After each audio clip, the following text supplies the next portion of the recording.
Hi, and welcome back to my personal finance course. I'm Tom Mihawk, and this is the retirement chapter. We're in the third segment of the retirement chapter. We're talking about smart retirement planning.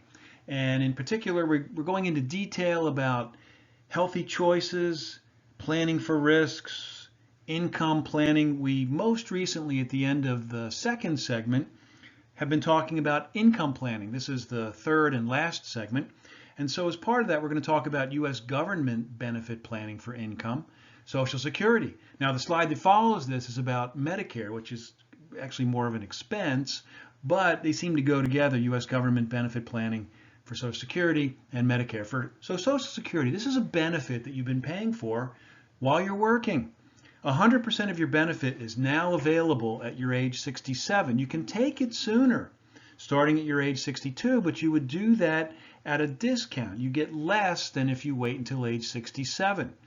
You can take benefits you can start benefits up until your age 70, and you get a premium for doing that. You get more if you wait to age 70. The challenge is that you'll live longer at age 62, on average, the average person will, than the person who starts taking at age 70. So this is a real retirement planning challenge to figure out when to begin this. Social Security income benefits are funded by payroll taxes, half paid by the employee and half paid by the employer. It's 100% paid by the employee by the owner in self-employed plans, self-employed persons. The benefit is paid monthly. It's indexed for inflation, which is a benefit, and is about 40% of your past pay. Maybe it's like 38, but around 40. By comparison, the highest is in the Netherlands, which offers about 95% of your past pay, and the lowest in the United Kingdom, where the benefit is a little over 20%. The U.S. is on the lower end of the middle of these international retirement income benefits. It provides inflation-adjusted income without the volatility of market exposure, unlike many private defined benefit and contribution plans or annuities, meaning that you don't have to worry once you decide to receive Social Security income, turning on the plan, as many say. Once you turn on the plan, regardless of what the market does, as long as Social Security remains funded, and that's something we'll talk about at the end of this slide, you can receive income, and it is adjusted for inflation year by year.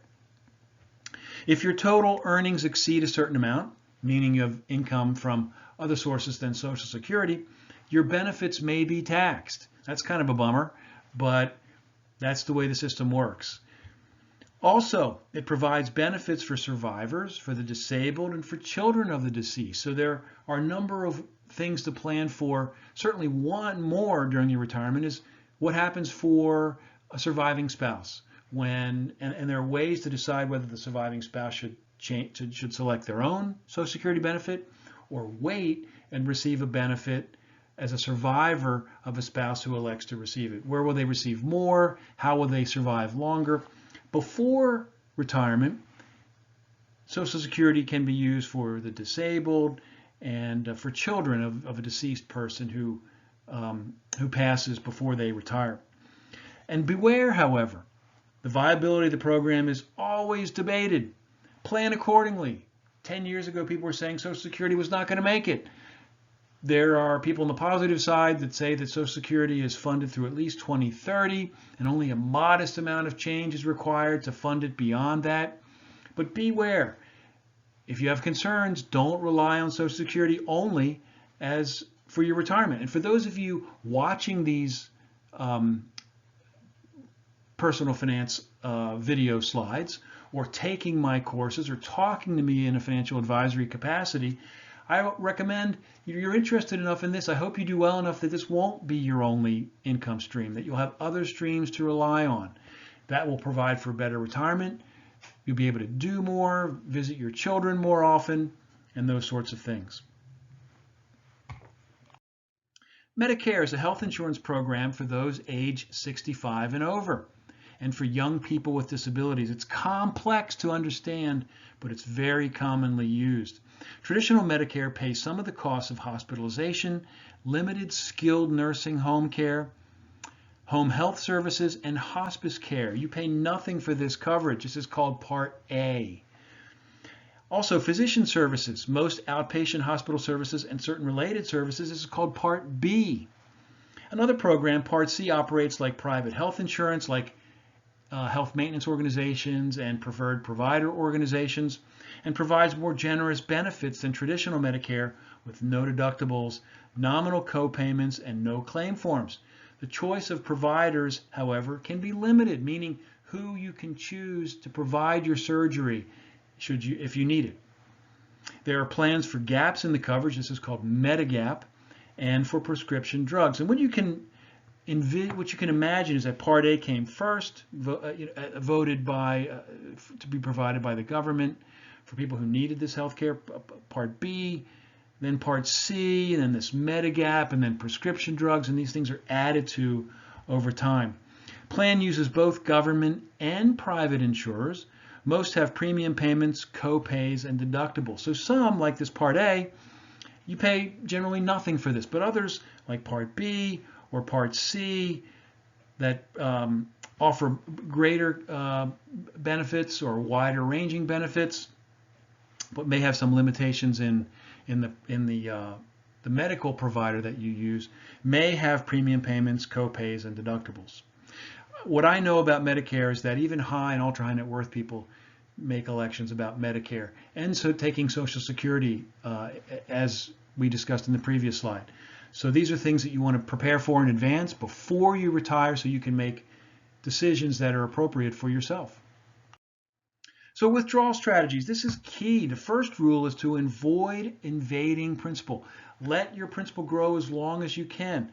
Remember that, doing it the proper way so that you can see it, that your money grows like this, and the biggest growth occurs in the last years. So the longer you can wait, the greater your retirement savings can grow to. So number one, avoid invading principal as long as you can. Once you make withdrawals, the guideline is 4%. That's the guideline withdrawal. Now, some people argue for less, some people argue for more, some people will tell you how much you can take in good markets and in bad markets. There's lots of research about this.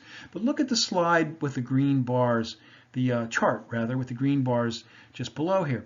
Notice that a 4% withdrawal rate, this is the second one over from the left, will last 33 years under the assumptions that Putnam put together for this chart. 3% will last 50 plus years, but notice how quickly it drops off. 5%, 6%, 7% will last only 13 years. So the point is 4 is a reasonable number that has a chance of lasting 33 years in this example. You'd want to know what all the assumptions are, but this is an amount, 4%, that people talk about. Less than that for greater requirements, poor markets, maybe more than that in some years. Wait as long as you can. Now, another important thing to know about is the sequence of returns risk. Look at the slide on the right, the chart, sorry, on the right. It shows the value of $1 million invested in the S&P 500. It shows the actual returns for the years from 1989 through 2008. Actual returns, 1989, 31.69%, 1990, minus 3.11%. And the point is that if you had those returns, those actual returns for the years from 1989 through 2008, your $1 million would have ended up as $3 million. The problem is, and oh, this is blocked by my video, darn. But I have the number, and I can see it here with reading glasses, and the final 2 years are 0. So what it says is that if you had the exact opposite return, so if you started with the 2008 return and ended with a 1989 return, you would have run out of money and you'd have 0 left the final 2 years. You would have run out of money in 2006. So the point is that you can have the same average rate of return. Both of these scenarios show an average of 10.36%.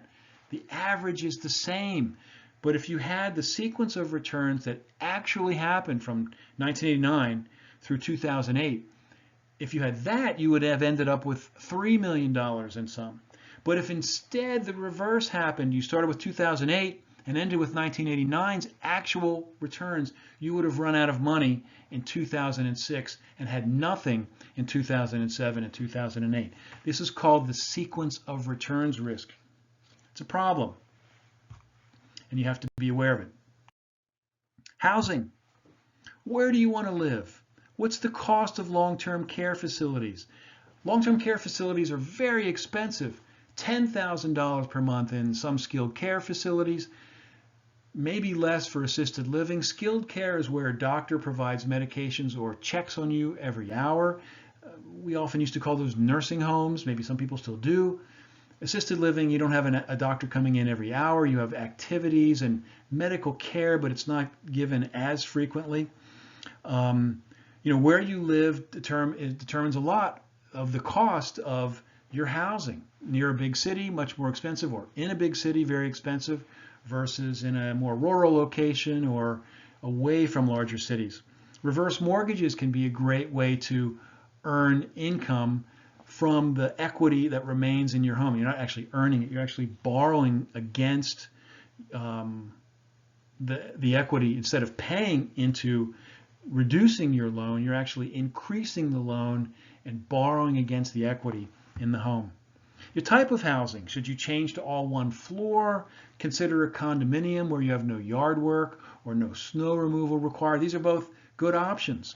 And continuing care is an option that people choose later in life.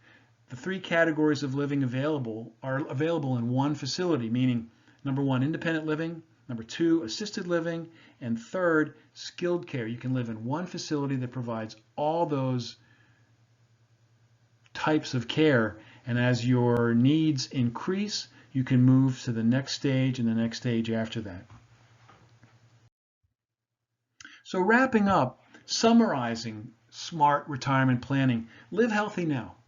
Have a healthy, therefore, and then have a healthy life later in your retirement years. Start saving early, save often, manage your accumulated savings and investments well, look for higher returns. Review your personal situation, your assets, your liabilities, your debt, your bequest motives, charitable intentions, and your intentions for your children. Be smart about taxes. Take advantage of the rules that the tax laws permit you. Seek advice and be aware of potential tax benefits. Do a risk assessment. Understand your insurance needs, your longevity impact, inflation impact. Do smart income planning and consider your housing situation as you age. This has been the retirement chapter in my personal finance course. Thanks for joining. I'm Tom Mihawk. Great to have you. Please come back for the next chapter.